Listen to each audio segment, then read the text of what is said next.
नमस्कार। मातृशक्ति और पितृशक्ति, इतिहास अपना हो या दुनिया का हो, उसको आम और ख़ास को पढ़ना चाहिए।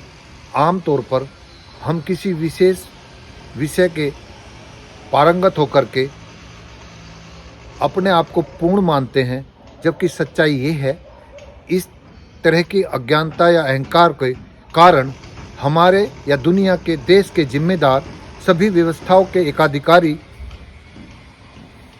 अपने हिस्से की, अपने फायदे की, लोगों की भावनात्मक स्थिति को कैश करके उस इतिहास का एक पक्ष बता करके अपने उद्देश्यों को पूरा करते हैं। ठीक ऐसे ही हमारे देश का चलन चल रहा है और इस चलन के पीछे एक वन पार्टी रूल जो चाइना में और रशिया में उस तरह की राह पर चल रहा है। पहले भी मैं कई बार बोल चुका हूँ, जहाँ वन पार्टी रूल जिन जिन देशों में रहा है, उन्होंने व्यक्तिगत देश के लोगों को नशा दे करके कुछ शक्ति तो प्राप्त की हैं, लेकिन दुनिया को द्वितीय विश्व युद्ध उन्हीं 3 देशों के कारण दिया गया था। उसमें जर्मन है, इटली है, जापान भी है। तो इस तरह से मैं ये उद्देश्य है मेरा बताने का कि सभी विषय के पारंगत लोगों को जब वे अपने विषय की पारंगत प्राप्त करके अपने आप को इस्टेब्लिश कर लें, तो वे इतिहास को जरूर पढ़ें। क्योंकि ये लोग जो जिम्मेदार हैं, खास तौर से राजनीतिक लोग, सत्ता के लोग, वे अपने हिस्से के,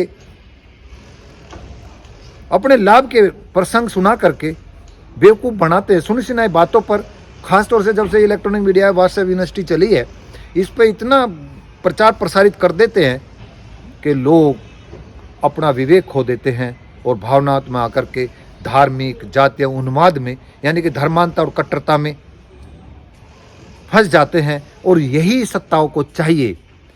इसलिए मैं बार बार बोल रहा हूँ कि हमें अब इस बात पे समझना चाहिए कि जब से ये पता होने के बावजूद भी कि जनसंख्या बल में हिंदुत्व की संख्या यहाँ पर ज़्यादा है और आज सत्ता के समर्थन में सर्वाधिक वही हैं, इतना कुछ होने के बावजूद भी ये लोगों को धार्मिक और जातीय डर दिखा करके क्षेत्रीय स्तर पर परिस्थितियों के अनुसार अपना उल्लू सीधा कर रहे हैं।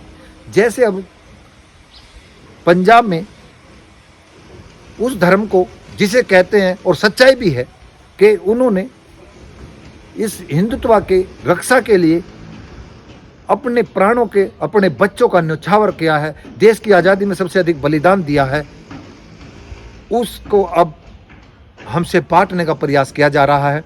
वहाँ पर उत्तेजक भाषण बोल करके खाइयाँ बढ़ाई जा रही हैं। लोग आवेश में आकर के प्रतिशत का आभास कराते हैं कि ये लोग 2% हैं, हम 98% हैं या 80% है। इस तरह से करके तनावपूर्ण वातावरण बनाया जाता है, जबकि सच्चाई ये है, जो 2% है वे नहीं, कोई भी जो खुददारी और स्वाभिमान के लिए लड़ता है, वो परिणाम की चिंता नहीं करता, वो इतिहास रचता है। हार भी जाता है, मारा भी जाता है, तो उसकी हार और मारे जाने में भी नस्लें भी और इतिहास भी रोंगटे खड़े करता है। ये खालसा पंथ का इतिहास है और कुछ जातियों का भी इतिहास है। हजारों साल से वे हमेशा प्रतिशत में कम रहेंगे और कहते भी हैं जो अच्छी नस्लें होती हैं उनमें उनकी संख्या हमेशा ही कम रहती है। जो मौका परस्त होते हैं, स्वार्थी होते हैं, लालची होते हैं, पेट भरने और यश कीर्ति के लिए जीते हैं, वे हमेशा भीड़ ही होती है। और ऐसी स्थिति में, ऐसी उत्तेजक भाषा में, तो हमें ये समझना चाहिए कि जब राजनीतिक लोग उत्तर प्रदेश में एक नस्ल को, जो स्वाभिमान और खुददारी के लिए, अपनी बेटी के मान सम्मान के लिए तात्कालिक सत्ता से टकरा करके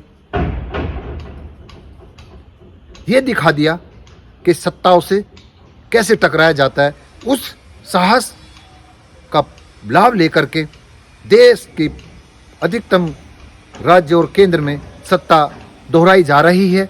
उसको यहाँ पर वो कट्टर हिंदूवादी बताए जाते हैं।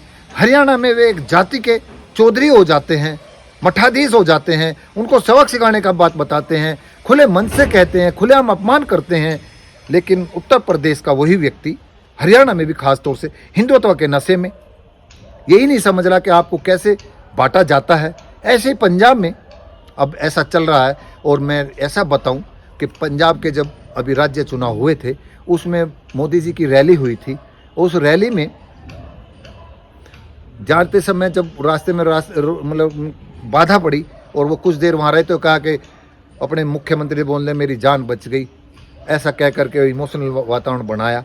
और उसके बाद फिर रैली करने गए तो वहाँ पर कुछ पंडित बच्चे संस्कृत के पढ़ने वाले गुरुकुल के, जब वहाँ पर बहुत भारी संख्या में उस जनसभा में थे, तो पत्रकारों ने पूछा आप किस लिए आए हो? मोदी जी आ रहे। कह रहे यहाँ पर संस्कृत और हिंदी को राजभाषा का दर्जा दिया जाएगा और हिंदुत्व राष्ट्र का एक देश बनाने की तरफ हमारा सत्ता इस समय चल रही है। तो ऐसे कह करके जिस प्रदेश में संस्कृत या हिंदी को, या क्या कहते हैं कि हिंदुत्व पूरे राष्ट्र में हिंदी राष्ट्रभाषा होगी, ये होगी, ऐसा हो नहीं सकता। ग्लोबल दुनिया में अंग्रेजी की बात होती है, क्षेत्रीय भाषाओं का, हिंदी का भी सबको ज्ञान होना चाहिए। ये स्वेच्छा है, कोई कंपलसरी नहीं है। ऐसे सपने दिखा करके, ऐसे भाव बना करके वहाँ खाई बाड़ी जा रही है।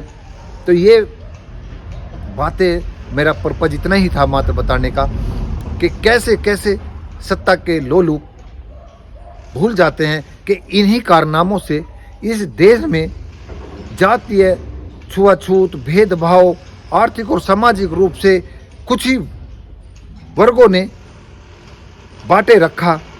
उसका ये हुआ, इस देश के बंटवारे धार्मिक रूप से भी हुए, भूभाग के रूप में भी हुए। तो उससे क्या हमें सबक नहीं लेना चाहिए? इसलिए मैं बोलता हूँ इतिहास को पढ़ो। जब उसे अच्छी तरह से पढ़ोगे तो आपको ये पता चलेगा कि गलती हमारों की, हमारे जिम्मेदारों की थी। और कहते हैं, मैंने कल भी एक वीडियो में बोला था कि जब हमारे पास शक्ति आ जाए, कैसे भाई समझ की आ जाए, बल की आ जाए, धन की आ जाए, तो हमें अपने उस अतीत को याद रखना चाहिए कि जिन्होंने ताकतवर होते हुए भी इस देश के बंटवारे को बंटवारा करा दिया, अपमानित करा दिया, कुछ धर्मों को यहाँ नासूर बना दिया। अब उन धर्मों को टारगेट करके वन पार्टी रूल स्थापित करने का जो प्रयास है, हो सकता है हो जाए, 5, 7, 10, 1-2 योजना और चल जाए, लेकिन जो कटुता, नफरत बढ़ेगी, वही 2% जो लोग पहले भी देश की आज़ादी में या उन शासकों से जो भारी आकर्ताएं थे उनसे मुकाबला करने वाले लोग थे, उन्होंने ही आम जनता को साहस दिया था कि आप आइए। यानी कि पहल उन्होंने ही करी थी, पहल वो भी वही फिर दोबारा करेंगे। और अब अंतर्राष्ट्रीय स्तर पर हमारा देश बड़ा बाजार का भाग, उपभोग का बाजार है। भारी वस्तुएं जो विकसित देश बना रहे हैं उनके लिए यहाँ पर खपत है, तो वो इस तरह से तो अभी लाभ ले रहे हैं। लेकिन जब दिखाई देगा कि यहाँ पर अब विद्रोह हो रहा है तो वे यहाँ से भागेंगे भी, और जो लोग पीड़ित और शोषित होंगे वो उनको संरक्षण भी देंगे। मुझे भविष्य का खतरा लगता है। तो इसलिए इस यथार्थ को समझते हुए स्वाभिमानी भी बनिए, खुददार भी रहिए और मानवता के साथ रहते हुए गलत को गलत कहिए। ऐसे जैसे हमने मुजफ्फरनगर में सबक सिखाया था, गलत हुआ था सबक सिखा दिया, ऐसा साहस भी रखिए। और उन लोगों ने, जिन लोगों ने भूल की थी, वो भी मान गए कि ये लोग ऐसे हैं कि ये सही को सही, गलत को गलत, अत्याचार किसी पर भी हो, अपने पर हो, दूसरों पर भी हो, तो ये तत्पर खड़े रहते हैं। देश की, धर्म की, आन बान शान के लिए इन्होंने बलिदान दिया है। तो उस भाव को वे भी समझ चुके हैं, और नहीं समझे तो उन्हें समझ जाना चाहिए कि आपके यहाँ इस अनाचार से मिलेगा कुछ नहीं। बंटवारा जरूर हो सकता है आप ये सोच रहे हैं कि राष्ट्र का और निर्माण हो जाए। इस वन पार्टी रूल की वजह से देर सवेर अंतो गत्वा अगर इस राह पर चला गया तो मैं समझता हूं 1 विखंडन या 2 विखंडन और होंगे। मेरा एक ऐसा अनुमान है, तो मुझे खतरा है। तो मैं यही बार बोल रहा हूं कि आप मानवता के राह रह करके अतीत को पढ़िए, शर्मनाक इतिहास को पढ़िए। उन शर्मनाक इतिहास के रचने वाले पुरुषों, महापुरुषों को, महापुरुष तो क्या कहूँगा उनको, जिन्होंने ऐसा हमारे देश के और संस्कृति को शर्मनाक कराया है, उनको पढ़िए। और जो लोग आपको एक पक्ष की बात बता करके भावुक करते हैं धार्मिक रूप से, जाति के रूप से, उनसे बचिए। यथार्थ के पढ़ने के लिए अतीत को जानिए। जो आपको व्हाट्सएप यूनिवर्सिटी में सुना है तो उस पर गूगल है, उस पर सर्च मारिए, विद्वानों को सुनिए, विद्वानों से समझिए कि सच्चाई क्या है। नमस्कार।